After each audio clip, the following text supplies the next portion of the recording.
দুনিয়া জুড়ে শুরু হয়ে গেছে অন্যের জমি দখল করার উন্মাদনা। Russia Ukraine, Israel Palestine, Afghanistan Pakistan, চীন তাইওয়ান সবাই চায় অন্যের জমি দখল করে নেব, অন্যের শস্য শ্যামল কৃষিভূমি দখল করব, তার মাটির নিচে থাকা খনিজ সম্পদ লুটে নেব এবং তার জল সম্পদের ওপর নিজে অধিকার ফলাবো। কারণ এই সম্পদগুলো খুব দ্রুত নিঃশেষ হয়ে আসছে পৃথিবী থেকে। যদি এগুলো আমি দখল করতে পারি তাহলে নিজে আরও 50 থেকে 100 বছর সেফ অ্যান্ড সিকিউর থাকতে পারবো। কাজে অন্যের সম্পদ লুট করা ছাড়া এখন আর কোনো রাস্তা নেই। আর নিজের দেশে থাকা যে পপুলেশন প্রবলেম, তারও সমস্যার সমাধান করতে পারবো।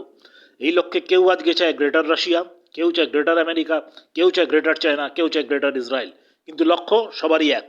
আশঙ্কা এই জন্যই বাড়ছে কারণ আগের যে দুটি বিশ্বযুদ্ধ হয়েছিল তার ঠিক আগে কিন্তু এই ধরনের পূর্ব লক্ষণগুলি দেখা গেছিল, যে একটা জমি দখলের একটা উন্মাদনা, বড় শক্তিগুলি ছোট দেশগুলিকে দখল করে নেবে, এই একটা টেন্ডেন্সি দেখা গেছিল, যেটা এখন আবার ফিরে এসছে। এবং আর কি কি পূর্ব লক্ষণ দেখা গেছিল যদি ওয়ান বাই ওয়ান বলি। নাম্বার ওয়ান হচ্ছে গিয়ে একটা ডিস্ট্রাস্ট, অবিশ্বাস, দুনিয়া জুড়ে একটা অবিশ্বাস, কেউ কাউকে বিশ্বাস করে না, এবং একটা অ্যালায়েন্স তৈরি হয়, এর সঙ্গে সে তার সঙ্গে একটা মিলে অ্যালায়েন্স, একটা জোট বানাতে শুরু করে দেয়। নাম্বার টু হচ্ছে গিয়ে আর্মস রেস, অস্ত্র প্রতিযোগিতা, যেটা এখন অলরেডি আরম্ভ হয়ে গেছে। কিন্তু ছোট বড় সব দেশ এখন তাদের অস্ত্র প্রোডাকশন বাড়িয়ে দিয়েছে বা কিনছে। আচ্ছা, নাম্বার থ্রি হচ্ছে গিয়ে কিন্তু আলট্রা ন্যাশনালিজম বা উগ্র দেশপ্রেম। এটা সব দেশের মধ্যে কিন্তু আরম্ভ হয়ে গেছে। এটা সাদাদের দেশ ইউরোপ, আমেরিকা এবং তৃতীয় বিশ্বের দেশগুলো এশিয়া আফ্রিকার মধ্যেও আরম্ভ হয়ে গেছে।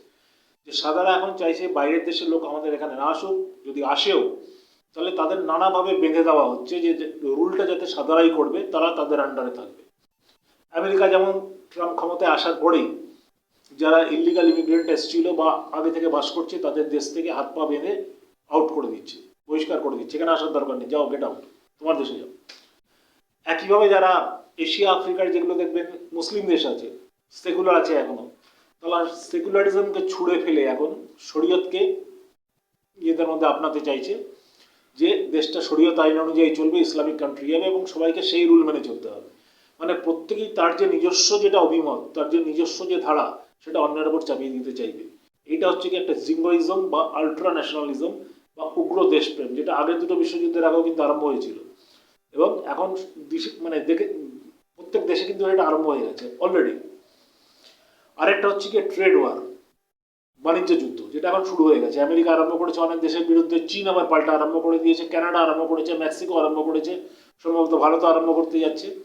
প্রত্যেকের বিরুদ্ধে একটা ট্রেড এম্বার্গো, একটা ট্রেড ট্যারিফ আরম্ভ করে দিয়েছে, যে ডাইরেক্ট তো লড়াই করতে পারছি না, এবার ভাতে মারার চেষ্টা করি। সেই ট্রেড ওয়ার কিন্তু আরম্ভ হয়ে গেছে। এবং আরেকটি যেটি বড় লক্ষণ হলো রিজিওনাল কনফ্লিক্ট, যা অলরেডি কিন্তু আরম্ভ হয়ে গেছে ইউক্রেন, মিডল ইস্ট এবং সাউথ এশিয়াতে। আর চীন তার নজর তাক করে বসে আছে তাইওয়ানের ওপর যে কোনো সময় লুটে নেওয়ার জন্য। এছাড়া ভারত সহ অন্তত 1 ডজন দেশের ওপরে তাদের ভূখণ্ড লুটে নেওয়ার জন্য চীন বসে রয়েছে শুধুমাত্র একটু সুযোগের অপেক্ষায়। ডোকলাম নিয়ে ইতিপূর্বেই ভারতের সঙ্গে চীনের সংঘর্ষ হয়ে গেছে। এছাড়া প্রায় যুদ্ধকালীন স্থিতি চলে এসেছিল ফিলিপাইন্স, ভিয়েতনাম এবং জাপানের সঙ্গেও। এবং এই মুহূর্তে চীনকে নিয়ে সাউথ থেকে সাউথ ইস্ট এশিয়া অবধি একটি অশান্তির আবহ তৈরি হয়েছে অন্তত 12-14টি দেশের মধ্যে, যারা চীনা আক্রমণের ভয় করছে, নিজেদের ভূখণ্ড হারানোর ভয় করছে। এবং আরেকটি প্রশ্ন, WW3 হলে এবারে পারমাণবিক যুদ্ধ হবে কি না, কারণ নেতারা ওপেনলি পরমাণু যুদ্ধের ধমকি দিয়ে যাচ্ছে এবং আমরা পাবলিকরা আশ্চর্যজনকভাবে যেন মেনে নিয়েছি যে যা পরিস্থিতি, একটি দুটি অ্যাটম বোম যেন পড়তেই পারে, এটা যেন মানুষ মেনে নিয়েছে। কাজেই যুদ্ধের যে একটা ক্ষেত্র যেন প্রস্তুত হয়েই আছে মানুষের মনে এবং দেশগুলির ক্ষেত্রে। যদিও আমরা কিন্তু কেউ যুদ্ধ চাই না, নো ওয়ার, স্টপ ওয়ার, দুনিয়ার শস্য শ্যামল হোক, সবুজ হোক, বেড়ে উঠুক, আগামী প্রজন্ম বাড়ুক হেসে খেলে, রিফিউজি হয়ে নয়, অনাথ আশ্রমে নয়, হেসে খেলে দুনিয়ার রূপ রস গন্ধস্পর্শ নিয়ে তারা বাড়ুক, এই আশা নিয়ে ভিডিওটি শেষ করব। অবশ্যই শেয়ার, লাইক, কমেন্ট করুন, চ্যানেলটি সাবস্ক্রাইব করুন, দেখতে থাকুন সোল ভিটামিন।